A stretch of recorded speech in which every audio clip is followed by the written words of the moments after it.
Forget about where we are. Let go. We're so close. If you don't know where to start, just hold on and don't run. No, we're looking back. We messed around, but that was then, and this is now. All we need is enough love to hold us where we are.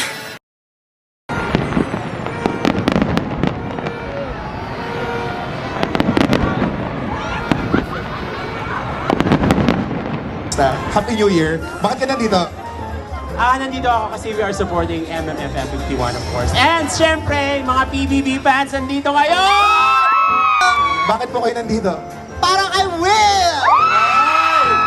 Parang kayo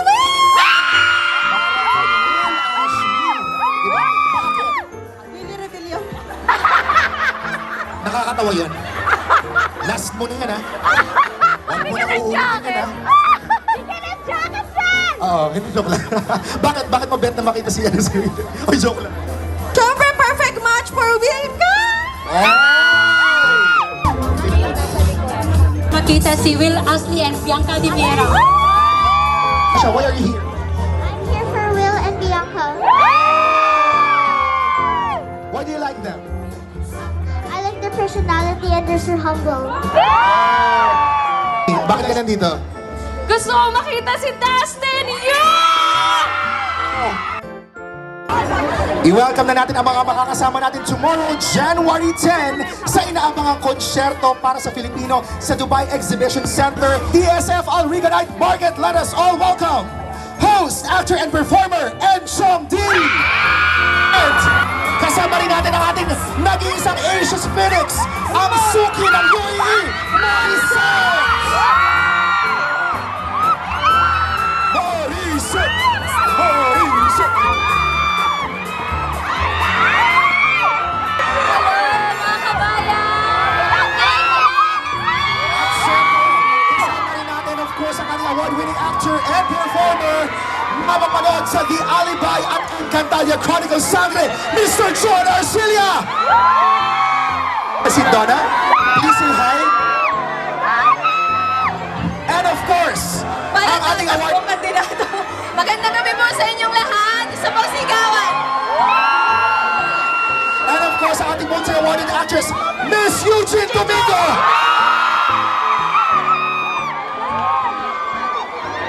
Lahat, welcome to Dubai! Enchong, Mori, Sir John, si Donna, nasa Kumu ko lang nakausap before, at syempre, si Miss Okay. So my question will go to Mr. Enchong Di po. Hello po. Wow. Wag na lang. Actually, we all know that you're really a star, especially when it comes to acting, hosting, and mostly fashion sa TikTok, di ba? Sobrang pina-follow po namin kayo mostly ng Gen Z dito sa Dubai. And nakita mo naman, sir, talagang talagang to kay Sir Enchong D. So ang tanong po namin, sir, napagsasabay-sabay mo po yun and you've established your career for years. What's the secret? Sasabihin mo na siya sa amin niya, so di na siya secret. Anong secret? Hindi, siguro ako naniniwala ako kapag mahal mo yung ginagawa mo, pag mahal mo yung trabaho mo. I'm sure lahat tayo dito, mahal na mahal din natin yung trabaho. The fact na umalis tayo ng ibang bansa para lang makapagbigay tayo ng buhay at pangangailangan ng pamilya natin sa Pilipinas. Ibig sabihin, may mahal din tayo dun sa trabaho natin at saka mahal natin yung ginagawa natin. Kaya, mabuhay lahat ng Pilipino dito sa Dubai. Thank you po, Sir Enchong D.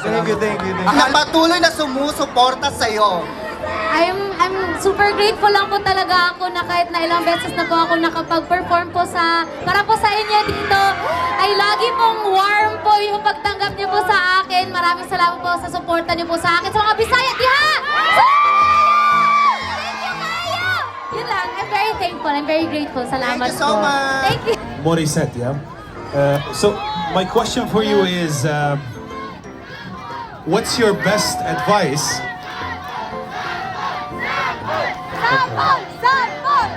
What's your best advice? Do acting. What's your best advice for a non-Filipino to be a singer in Tagalog. Oh, wow. What's your best advice? My best advice? I think we take pride in our music in the Philippines, and so we're just very grateful that we have a lot of foreign nationalities who continue to support OPM. I'm very grateful that you are also here supporting us. But I think my advice is just to listen to a lot of Tagalog music, even Bisaya music. There's so many incredible songs coming from the Philippines. But basically, there's just so much music that you can enjoy, and just to take it in and eventually just learn it also. And we're just very grateful for the support. Salamat. Thank you. Simula ko. Gusto ko ng Bumitaw, ngunit ayaw pa ng puso. Gusto ko nang bumitaw, may pag-asa pa siguro. Kalaban ng sili, sino bang dapat pumili? Sino nga ba, ako ba o ikaw? Ayun na, see you tomorrow! Ayun pala. Bumitaw!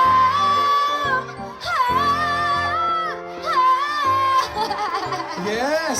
See you tomorrow! Party yan! Thank you po. Sir John, we all know na multi-talented talaga kayo as an actor and of course from different kinds of movies. And yung series nyo po, The Alibi, right? Arthur Cabrera. Yan. And of course, sa Encantadia po. Anong sikreto ng isang magaling at veteranong aktor aside sa good looking? Hoy, may tanong ang Ano raw? Sir John, may mga bawal po tayo sa IU dito ha. Ganun po. General, lumalabas si General, Pasensya na po kayo. General! Ano lang po yun? Okay, No problem, sir. Joke. Go ahead. Joke lang po. Joke lang, joke. Anong sikreto ng isang John Arcino? Well, gusto ko lang malaman na kanino na ba ang brilyante ng apoy? Well, sobrang ang saya ngayon kasi parang wala naman ako sa Dubai. Parang nasa Pilipinas lang ako. Well, sobrang saya dahil ang dami nyo talaga. Sobra. Mabuhay ang Pilipinas! Mabuhay ang Pilipinas! Nanggaling din po ako sa theater, pero hindi ko naman sinasabi na kaya nagiging mahusay yung aking pagganap sa aking mga ginagawang karakter ay dahil sa galing din ako sa theater. Kasi magkaiba yung discipline ng theater at saka ng pelikula. Although nanggagaling lang naman yan sa loob eh. Sabi nga nila, acting comes from within.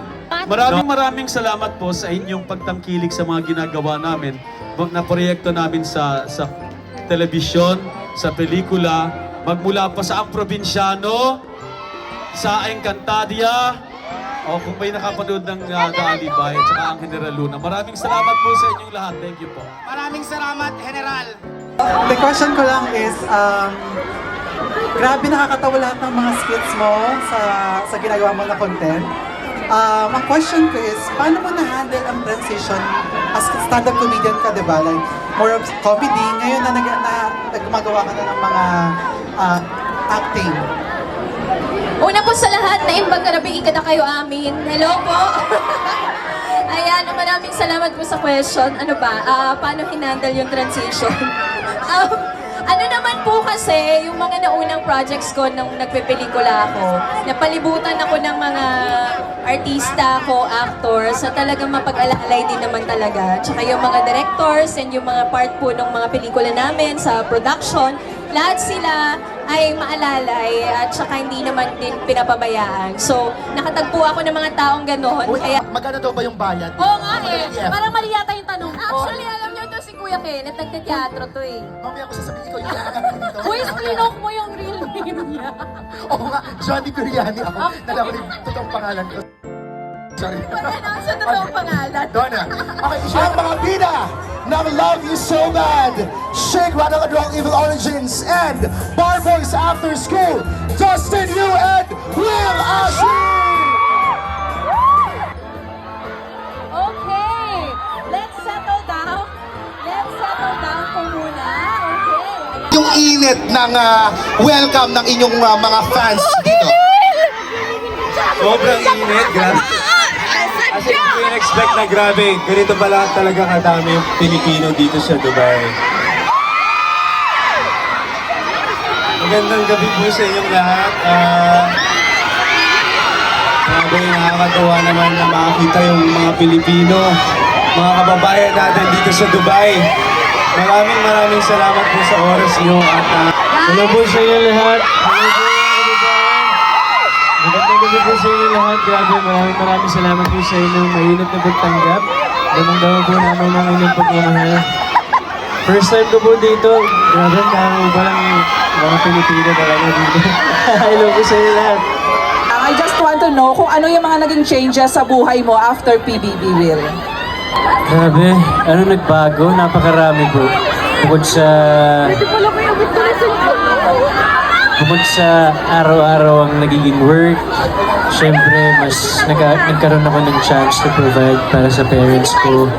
And syempre ngayon parang unti-unti ko na rin natutupad yung mga gusto kong gawin sa career ko, yung movie, yung Love You So Bad, Bar Boys, MMFF, and mga awards, of course, nandyan na. So, hindi ko maisa-isa kasi sobrang talaga yung nabago sa buhay ko after ng PBB. Sobrang ka na busy. Sobrang na busy and sobrang laking blessing talaga. Pero congratulations. Thank you po. I love you, Will. Nandito lang kami mga supporters mo.